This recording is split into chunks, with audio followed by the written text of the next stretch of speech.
Hey everybody, Ryan from Rhino Hockey Channel here. I hope, no, I'm sorry, I was ending a video there. I hope you are ready for this one. It's the Vancouver Canucks season review. Vancouver fans, I don't need to pound it into you how bad this season was for you. A lot of high hopes after the playoff run the previous year, but this year did not pan out in that way at all.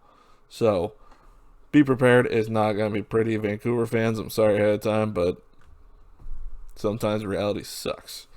So, if you haven't done so already, make sure to hit that subscribe button, hit that like button, hit that notification bell, and let's get started with the Vancouver Canucks season review. How 2021 went for them? Well, 23, 29, and 4.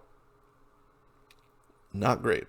50 points, finished 24th in the league, so bottom of their division, I believe that is. So there's that. 17.4% on the power play, bad enough for 25th out of 31. Penalty kills 79.8, tied for 17th, so middle of the pack. So penalty kill wasn't god awful, it wasn't great, but it wasn't good either. 2.64 goals for per game. Bad enough for 24th. With the offense that this team has, that's kind of surprising. That's really what killed them. They could not score. 3.34 goals against per game. Bad enough for 6th out of 31.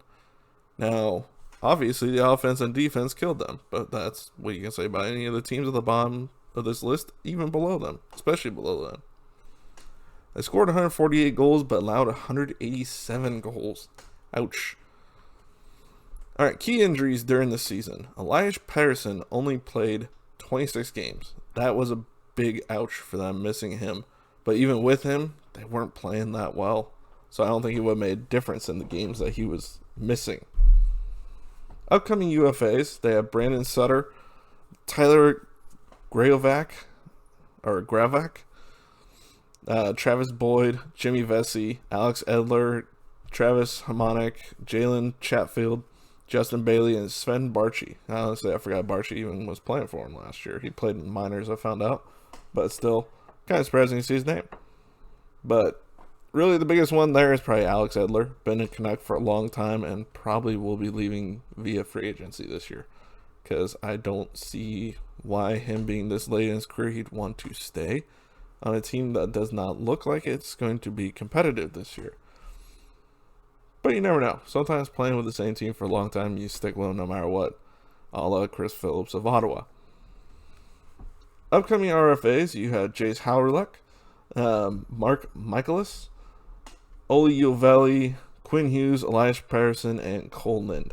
Now, this team is already strapped for money, and Quinn Hughes and Elias Pettersson are going to suck up a lot of that space they do have, if not all of it. So look out for that, because you may have a lot of who the heck is that going on in their lineup next season. Terrible contracts. You got, of course, this is a long-running terrible contract, and Louis Eriksson, $6 million per season, but it ends after this season. The 2021-2022 season is the last one. They may buy him out. I don't see why at this point you can just bury him and pay $4.875, which saves you a little bit. But is that or pay the full amount for the year? I think I'll take the little bit of a discount, because nobody's taking that contract. Even if they keep half of it, nobody's taking Louis Eriksson for $3 million. 1.7 games last year, and terrible season before then, terrible before then, terrible before then. What reason would you pay that guy $3 million to play on your team? No offense to him. He was good when he was with Dallas back in the day, but not been the same ever since. Michael Fairland. Now, he is good when he plays. The problem is he's always injured, so he doesn't play that often. His $3.5 million per through 2022-2023, so 2 more years on that one. I mean, it's not a great amount, but it still hurts. Braden Holtby, that experiment went down pretty dang quick. $4.3 million through next season. I have a feeling they may make a trade to see if Seattle will just take him off their hands. and Jake Virtanen $2.5 million through next year. Now, Jake Virtanen has potential. The problem with his contract is he's currently being investigated for, I believe it was sexual assault. I could be wrong on that, but I know he's being investigated for something, in which case that could mean he may not play that last year. He may be suspended the whole year. I'm not sure. We don't know what's happening with that at this point. There's been no news on it. So we'll see what happens with this. All right, and who wants out? Well, Nate Schmidt said the other day he wanted out. Not surprising. And I'm sure they'd love to move his big contract. And Braden Holtby wants out too, so both of them may be on their way to Seattle. Who knows?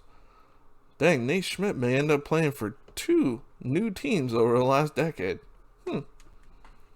Top scorer and top goalie. Now, Brock Besser was a top scorer because, you know what? He played every single game this year. That is the first time in his career he's played every regular season game. He was healthy all year. That's a miracle in itself, and Vancouver fans, that is something to celebrate. Now, hopefully he does that again next year.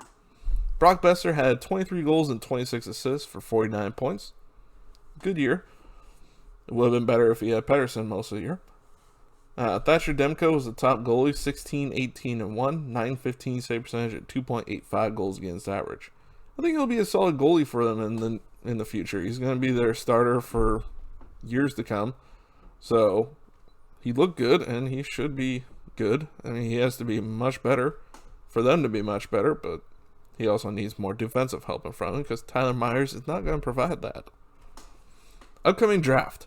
They are picking 9th overall, 41st, 73, 137, 140, 169, 178, and 201. So, 9th overall, top 10 pick, should be a solid player. Probably not going to be a player that's going to play this season, but this draft is so up in the air, you never know. Maybe they do. Now their future outlook. As of now, it looks like this team is not going to be a competitive state next year. Even bringing back Hughes and Pettersson, they have a solid young core, but they don't have a solid defense. Their defense is very suspect, and they don't have much of it. And they don't have much space to bring anything in either. I mean, their best bet is to make a trade with Seattle, get rid of a draft pick this year, next year, or get rid of, I don't even know. I mean, they got Colson coming up, but they don't want to trade him. I mean, don't trade Nils Hoglander. He looked actually pretty good this year. So, I mean, there's not much for them asset-wise to trade in order for Seattle to take on Schmidt and Holtby.